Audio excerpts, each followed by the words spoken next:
We are going to have a look at a third solution for simultaneous equations. After we have seen the method of substitution and the method of elimination, we're going to have a look at the graphical solution as well. This is going to be familiar to you because it's similar to the graphical solution of equations that we have already had a look at. So when we were plotting the two sides of the equation as if they were functions, and then we were looking for the intersections and the first coordinate of the intersections. Now in this case, you're going to have two lines to be plotted. And because we are solving linear, simultaneous linear equations, you will see that we will only have linear functions to be plotted. Okay? But in general, when you're solving graphically simultaneous equations, again, it's a matter of plotting the two figures, well, in this case, lines. First of all, you will need to rearrange the two equations and make y the subject of them. If you remember the form y equals mx plus c, you remember how we plotted them. We started with the y-intercept, and then we took the gradient into consideration, which means, in this case, whenever you step one to the right, you step m, if it's positive, up, if it's negative, then down. That's going to be the gradient. In this case, when we're rearranging the two equations, you can see that the y-intercept of the first equation is minus 12 and its gradient is minus 1, while the y-intercept of the second equation is minus 4 and its gradient is 1. Now let's have a look at their plotting. So line number 1 at minus 12, it intersects the y-axis, and then its gradient is minus 1. And here you can find the other one. The green one is the second. It intersects the y-axis at minus 4, and its gradient is 1, plus 1. And now you will see that they intersect at a point, and every point in the coordinate system has two coordinates. Okay, so the first coordinate is minus 4 in this case, and the second one is minus 8. Now these are going to provide us the solutions of the simultaneous equations. So x will be equal to minus 4 and y is minus 8. Another way to show the solution is to represent it with a point denoted by a capital letter, and the first coordinate of which is going to be x and the second is y. So just the exact same as the solutions. So the intersection is minus 4, minus 8, from which you will know that x that we were looking for is minus 4 and y that we were looking for is minus 8. Now let's check this with the help of the algebraic solution. See the method of elimination. Okay, so I added the two equations to eliminate y.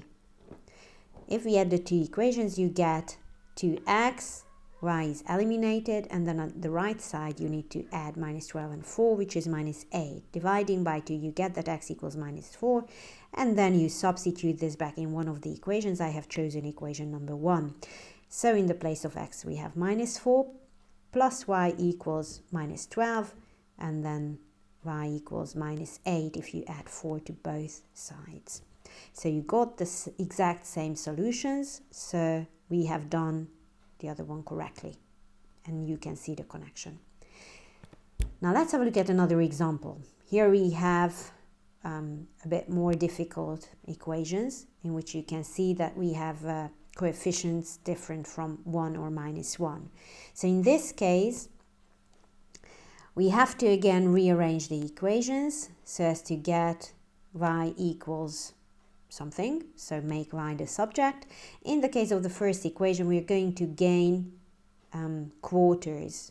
Okay, first when you divide by 4, here you can see, dividing by 4 you have to divide every single term by 4, and then I have just calculated minus 14 over 4, which is minus 3.5, and then we can see that this is the y-intercept, while 3 over 4 is the gradient. So whenever you step 4 to the right, we step 3 up.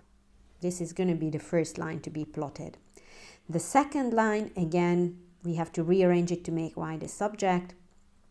When you divide by 6, you will see that again we're going to gain a fractional gradient, because it's minus 2 over 6, which is minus 1 over 3.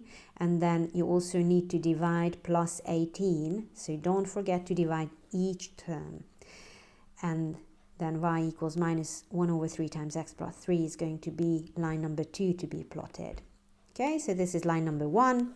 You can see the y-intercept and the gradient. It's not very nice to plot, because you have to set off from a fractional point. So you step 4 to the right and then 3 up. 4 to the right and then 3 up. This is line number 1. Line number 2, you set off from plus 3 and the gradient is minus 1 over 3. So whenever you step 3 to the right, you step 1 down. 3 to the right, 1 down, 3 to the right, 1 down, etc., etc. And then you can see that these two lines again intersect. Let's denote this point by a capital M. And then you can read off the coordinates. The first coordinate is 6, the second coordinate is 1. Either way you give the solutions is correct. And then we are done. Again, you can check your solution with the help of the algebraic method, the method of elimination I used. You don't always have to check. Now I'm just showing the connection. Okay, so if you multiply equation number 1 by 2 and the second one by 3, you can eliminate x. And then adding the two equations, you get 26y equals 26, from which you gain y equals 1, which substituted in equation number 2 will give us x equals 6. So the same solutions you can see, so we worked correctly. Now let's have a look at two special cases.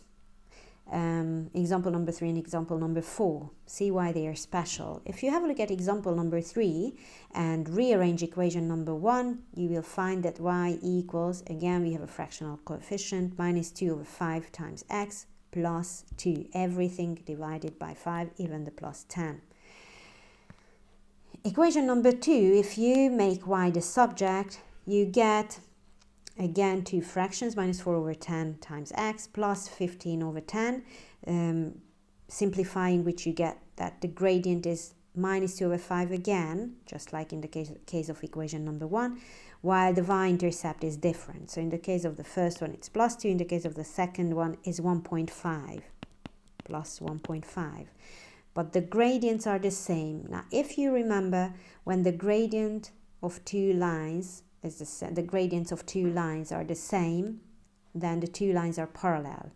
When the two lines are parallel, in whatever way, okay, now in this particular case, these are decreasing lines because of the minus. So if they are parallel in any ways, they never intersect, so there's no solution, there's no intersection point. There are no points which will satisfy both of the equations.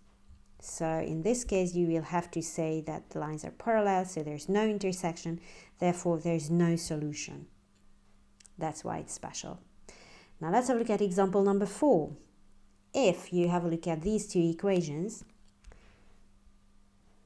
you will find that multiplying equation number 1 by 2, you get the same equation as equation number 2. So now the two equations are the exact same, because if one is a multiple of the other, that makes no difference. So these two are the same. So if we subtracted one from the other, you would get 0. You would eliminate basically everything. If they are the same, when you're plotting them, they coincide. What does that mean? It means that they lie on each other. Okay, so if I wanted to rearrange it, it would be y equals minus x plus 1. Therefore, it goes through plus 1, and then its gradient is minus 1. So this would be line number 1 as well as line number 2. So we would have infinitely many intersections if they coincide. You can see that. Therefore, when you give an answer, you say that we have infinitely many intersections, therefore there are infinitely many number pairs which satisfy the simultaneous equations.